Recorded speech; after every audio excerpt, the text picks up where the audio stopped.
கர்த்தர் உன்னை தினமும் தேடி வருகிறார் என்ற தலைப்பில் நாம் அதிகமாக தியானித்து வருகிறோம். இன்று கர்த்தருடைய வார்த்தை தியானிப்போம். உமது கிருபை வானபரிந்தமும் உமது சத்தியம் மேக மண்டலங்கள் பரிந்தமும் எட்டுகிறது. அல்லேலூயா. நம்முடைய ஆண்டவர் பாருங்க, அவருடைய கிருபையை வானபரிந்தமும் உமது சத்திய மேகமண்டலில் பரிந்தமும் எட்டுகிறது. அந்த அளவுக்கு இந்த அண்ட சராசரி படைத்த அந்த தேவன், இவ்வளவு பெரிய படைத்த அந்த தேவன், நம் பார்க்க வேக்கவனமாக இருக்கிற அந்த தேவன் நமக்கு கிருபை எப்படி கொடுக்குறார் பாருங்க.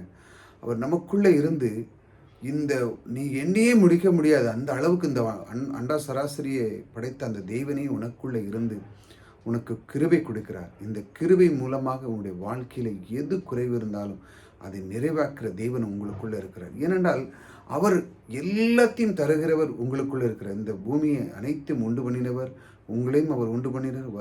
வருகிற நாட்களையும் அவர் ஆயத்தம் பண்ணி உங்களுக்கு தேவையானதை சந்திக்க அவர் ஆயத்தம் பண்ணி வைத்திருக்கிறவர்.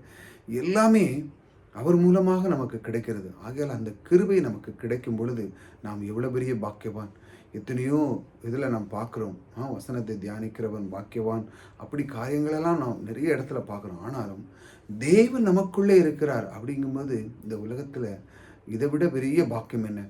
அவரே இருந்து நமக்கு கற்றுக் கொடுக்குறார். உனக்கு என்ன தேவை, என்ன வேணும், என்ன செய்ய வேண்டும், அந்த அளவுக்கு உனக்கு கற்றுக் கொடுக்குற அந்த தேவன் உள்ளவே இருக்கிறார். நமக்குள்ளே இருந்து நம்மை காக்கிறார் அந்த தேவன். பாருங்க, அவர் சொல்கிறார், உமது கிருபை வான பரிந்தமும் உமது சத்தியம் மேகமண்டலில் பரிந்தமும்.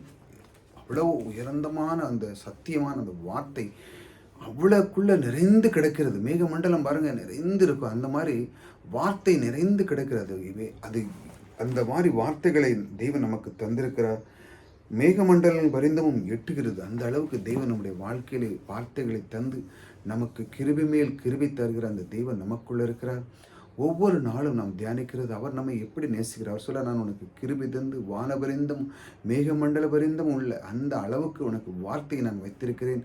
அதை எடுத்து நீ அறிக்கை செய்யும் பொழுது என்னுடைய கிருபை எப்பொழுதும் இருக்குது. ஆனால் நீ ஒரு காரியத்தை செய்ய வேண்டும் என்றால் அந்த வார்த்தை எடுத்து நீ சொல்லும் பொழுது என்னுடைய கிருபை கூட இருந்து புஷ் பண்ணி உனக்கு லகுவாக நீ கஷ்டமே படாண்டாம், அதை விடையும் மேலான ஒரு காரியத்தை நான் உனக்கு காண்பிக்க விரும்புகிறேன். நீ எனக்கு இடம் கொடு, என்னுடைய வார்த்தைக்கு நீ முதலிடம் கொடுக்கும் பொழுது நான் உன்னோடு கூட இருந்து கிருபை மேல் கிருபை தந்து உன்னை நான் ஆசீர்வதிப்பேன் என்று அவர் வாக்கு கொடுக்கிறார். அதனால தான் கர்த்தர் உன்னை திரும்ப தேடுகிறார் என்ற தலைப்பில் ஒவ்வொரு நாளும் தியானிக்கிறது தான். அவர் என்னை எந்த அளவுக்கு நேசிக்கிறார், அவர் நம்ம கூட எப்படி இருக்கிறார் என்பதுதான் நாம் பார்த்து கொண்டு வருகிறோம்.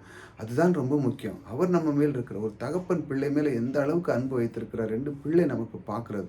நமக்கு அந்த பிள்ளை கேட்காத அளவுக்கு நாம் செய்கிறோம். அதே மாதிரி தான் நம் தேவனும் பாருங்க, நாம் கேட்கதற்கு முன்பாகவே அவர் ஆயத்தம் பண்ணி வைத்திருக்கிறார். நாம் கேட்கதற்கு முன்பாகவே அவர் எல்லாத்தையும் ஆயத்தம் பண்ணி வைத்து, அவர் என் பிள்ளை வருவான், அதை எதிர்பார்த்து அதை கொடுக்கணும் அப்படின்னு சொல்லி அவர் அதில் ஆனந்தமாக இருக்கிறார். அந்த அளவுக்கு அந்த ஆனந்தத்தை நாம் அவருக்கு நாம் கொடுக்க வேண்டுமல்ல. அந்த ஆனந்தத்தை நாம் பெற்றுக்கொள்வதற்கான அந்த பாக்கியத்தை அவரும் ஆனந்தப்படுகிறார், நமக்கும் ஆனந்தத்தை கொடுக்கிறார்.